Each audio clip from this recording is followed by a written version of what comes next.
राधा कृष्ण का मिलन तो बस एक बहाना था। दुनिया को प्यार का सही मतलब जो समझाना था। राधा के सच्चे प्रेम का यह इनाम है। कान्हा से पहले लोग लेते राधा का नाम है। प्रेम एक ऐसा अनुभव है जो मनुष्य को कभी परास्त नहीं होने देता, और घृणा एक ऐसा अनुभव है जो मनुष्य को कभी जीतने नहीं देता। इंसान का मुश्किल वक्त उसके लिए एक दर्पण की तरह होता है जो हमारी क्षमताओं का दर्शन हमें करवाता है। इस पूरे ब्रह्मांड में ऐसी कोई ताकत नहीं जो इंसान की इच्छाओं की पूर्ति कर सके, क्योंकि इंसान की इच्छाएं एक समुद्र के समान होती है जिसे कभी भी भरा नहीं जा सकता। अगर आप जीवन में असफल होते हैं तो आपको दोबारा प्रयास करने में कभी घबराना नहीं चाहिए, क्योंकि जब आप दोबारा प्रयास करते हैं तो आपकी शुरुआत सुनने से नहीं बल्कि आपके अनुभव से होती है। इस संसार में मनुष्य किसी भी रूप में बड़ा नहीं होता, बल्कि मनुष्य के पीछे जो ताकत खड़ी होती है वो ज्यादा बड़ी होती है। जिस व्यक्ति के पास संतुष्टि नहीं है उसे कितना भी मिल जाए वह असंतुष्ट ही रहेगा। स्वार्थ से रिश्ते बनाने की कितनी भी कोशिश करें वह कभी नहीं बनते, और प्रेम से बने रिश्तों को कितना भी तोड़ने की कोशिश करें वो कभी नहीं टूटते। जब हम स्वयं जीवन के शिल्पकार हैं तो चलो हम अपनी मुश्किलों को हराते हैं, जीवन में मुस्कुराते हैं। जो मन को नियंत्रित नहीं करते उनके लिए वह शत्रु के समान कार्य करता है। उससे मत डरो जो वास्तविक नहीं है, ना कभी था ना कभी होगा। जो वास्तविक है वो हमेशा था, उसे कभी नष्ट नहीं किया जा सकता।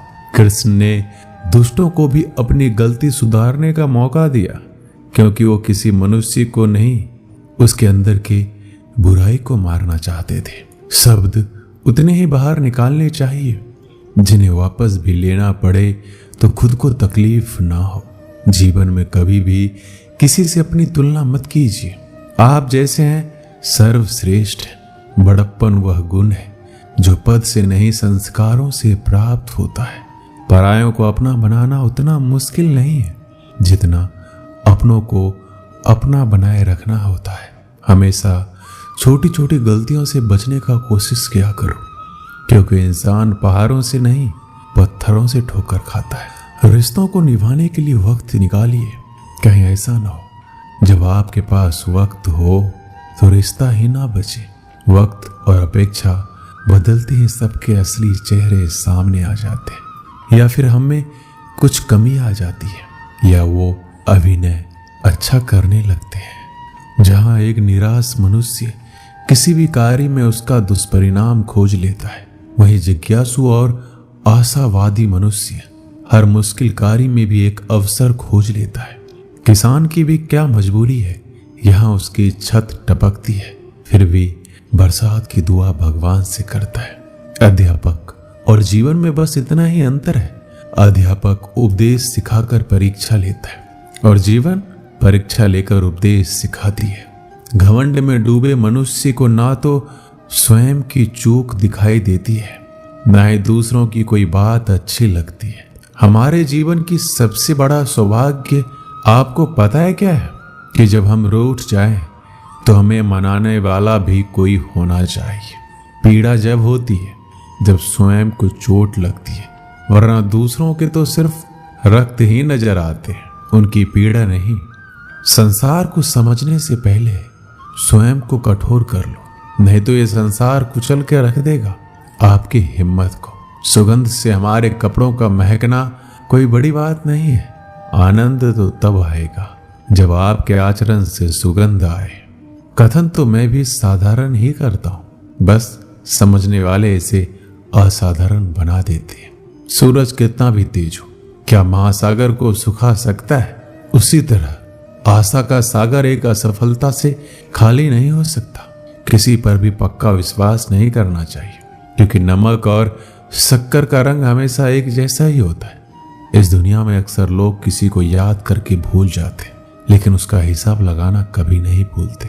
किसी ने भगवान से पूछा कि तुम्हारे सबसे करीब कौन है? पता है भगवान ने क्या कहा? वो मनुष्य जिसके पास बदला लेने की शक्ति हो और फिर भी उसने किसी को माफ कर दिया हो। इस दुनिया में मैंने अपने काम से काम रखने वाले लोगों को भी देखा है। मैंने लोगों को बदलते नहीं बेनकाब होते भी देखा है। मुझे इस आकाश में ऊंचा उड़ना सीखना है, चाहे कितनी बार जमीन पर गिरना पड़े।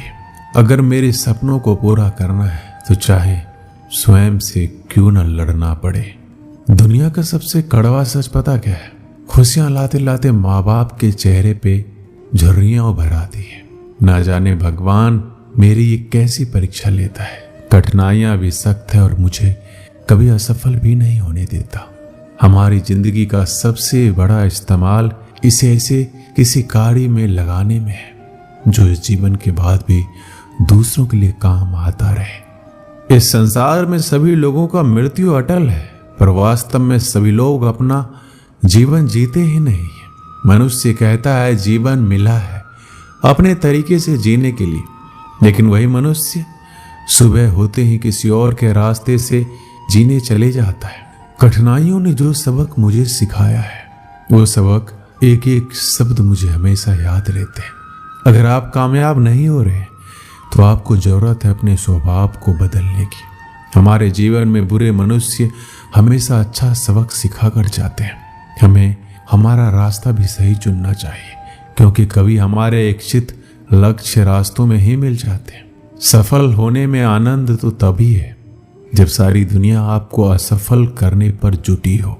क्या आप जानते हैं इस संसार में सच्चे मनुष्य को हमेशा झूठे मनुष्य से अक्सर ज्यादा सफाई देनी पड़ती है।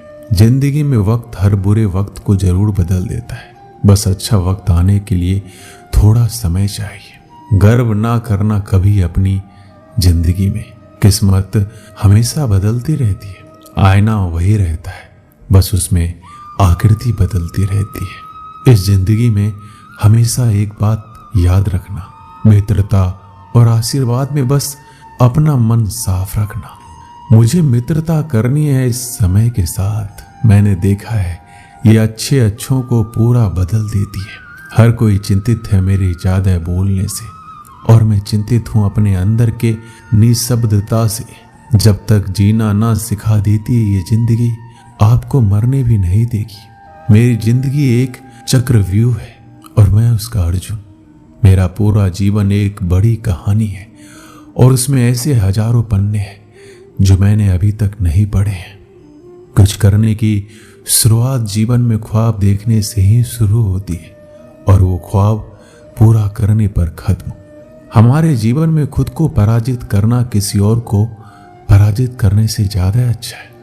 मेरे जीवन को सुलझाते सुलझाते मैं खुद ही उसमें उलझ गया। अपनी मुसीबतों का कारण किसी दूसरों को मानने से आपकी मुसीबतें कभी कम नहीं हो सकती। अगर आप खुद को जिंदा मनुष्य समझते हो तो हमेशा गलत का प्रतिकार करना सीखो, क्योंकि सागर के लहरों के साथ लाशें बहा करती है, कुशल तैराक नहीं। जीवन में सदा काम करते रहने की आदत ही आपको सफल इंसान बना सकती है। जीवन के कुछ अच्छे पल आप अपने और अपनों के साथ गुजार लीजिए। क्या पता आपको फिर ये पल मिले या ना मिले। सफलता पाने के लिए एक रात काफी नहीं, इसे पाने के लिए बहुत रातों को जागना पड़ता है। जीवन में होने वाली गलतियों का उद्देश्य आपको बिगाड़ना नहीं, सुधारना होता है। ये जीवन के मायने हमें असली संसार के अनुभव सिखलाती है। जब आपके जीवन के चारों ओर हताश और निराशा हो, जब दुखों ने आपको हर जगह से घेर रखा हो, तब आप सच्चे मन से कृष्ण जी के नाम का दीपक जलाना और अपना सब हाल श्री कृष्ण को सुना देना। श्री कृष्ण स्वयं आपके सारे दुख हरने आएंगे। मनुष्य अपने सच्चे हृदय से जो दान दे सकता है वह अपने हाथों से नहीं दे सकता, और मौन रहकर हम जो कह सकते हैं वह हम अपने शब्दों से नहीं कह सकते। श्री कृष्ण कभी भी हमारा हाल नहीं पूछते। श्री कृष्ण अपने सच्चे भक्तों पर हर घड़ी नजर रखते हैं। प्राचीन समय की बात है, एक राज्य में एक राजा राज करता था। उसका राज्य खुशहाल था, धन धान्य की कोई कमी नहीं थी। राजा और प्रजा खुशी खुशी अपना जीवन यापन कर रहे थे। एक वर्ष उस राज्य में भयंकर अकाल पड़ा। पानी की कमी से फसलें सूख गई। ऐसी स्थिति में किसान राजा को लगान नहीं दे पाया। लगान प्राप्त न होने के कारण राजस्व में कमी आ गई और राजकोष खाली होने लगा। यह देखकर राजा चिंता में पड़ गया। हर समय वह सोचता रहता कि राज्य का खर्च कैसे चलेगा। अकाल का समय निकल गया, स्थिति समान हो गई, किंतु राजा के मन में चिंता घर कर गई। हर समय उसके दिमाग में यही रहता कि राज्य में पुनः अकाल पड़ गया तो क्या होगा। इसके अतिरिक्त भी अन्य चिंताएं उसे घेरने लगी। पर उसी राज्य का भय, मंत्रियों का षड्यंत्र जैसी कई चिंताओं ने उसकी भूख, प्यास और रातों की नींद छीन ली थी। वह अपने इस हालत से परेशान था, किंतु जब भी वह राजमहल के माली को देखता तो आश्चर्य में पड़ जाता। दिन भर मेहनत करने के बाद वह रूखी सूखी रोटी ही खाता और पेड़ के नीचे मजे से सोता। कई बार राजा को उससे जलन होने लगती। एक दिन उसके दरबार में एक सिद्ध साधु पधारे। राजा ने अपनी समस्या साधु को बताई और उसे दूर करने का सुझाव मांगा। साधु राजा की समस्या अच्छी तरह से समझ गए थे। वो बोले, राजन, तुम्हारी चिंता की जड़ राजपाट है। अपना राजपाट पुत्र को देकर चिंता मुक्त हो जाओ। इस पर राजा बोला, गुरुवर, मेरा पुत्र मात्र 5 वर्ष का है। वह अबोध बालक राजपाट कैसे संभालेगा? साधु बोले, तो फिर ऐसा करो, अपनी चिंता का भार तुम मुझे सौंप दो। राजा तैयार हो गया और अपनी राजपाट साधु को सौंप दिया। इसके बाद साधु ने पूछा, अब तुम क्या करोगे?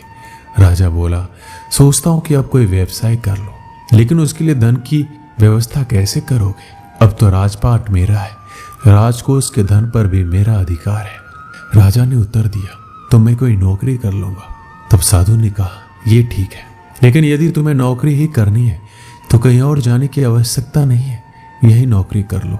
मैं तो साधु हूं, मैं अपनी कुटिया में रहूंगा। राजमहल में ही रहकर मेरी ओर से तुम ये राजपाट संभालना। राजा ने साधु की बात मान ली और साधु की नौकरी करते हुए राजपाट संभालने लगा। साधु अपनी कुटिया में चले गए।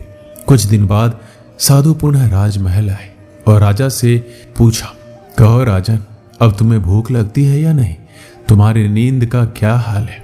राजा ने कहा, गुरुवर, अब तो मैं खूब खाता हूं और गहरी नींद सोता हूं। पहले भी मैं राजपाट का कार्य करता था, अब भी करता हूं। राजा ने अपनी स्थिति बताते हुए प्रश्न भी पूछ लिया, फिर ये परिवर्तन कैसे? ये मेरी समझ के बाहर है। साधु मुस्कुराते हुए बोले, राजन, पहले तुमने काम को बोझ बना लिया था और उस बोझ को हर समय अपने मानस पटल पर ढोया करते थे, किंतु राजपाट मुझे सौंपने के उपरांत तुम समस्त कार्य अपना कर्तव्य समझकर करते हो, इसलिए चिंता मुक्त हो। इस कहानी से हमें क्या सीख मिलती है? जीवन में जो भी कार्य कीजिए अपना कर्तव्य समझकर कीजिए, ना कि बोझ समझकर। यही चिंता से दूर रहने का मात्र एक तरीका है। दोस्तों, इस वीडियो में बस इतना ही। मिलते हैं अगले वीडियो में। अपना ख्याल रखिएगा। जय श्री कृष्ण।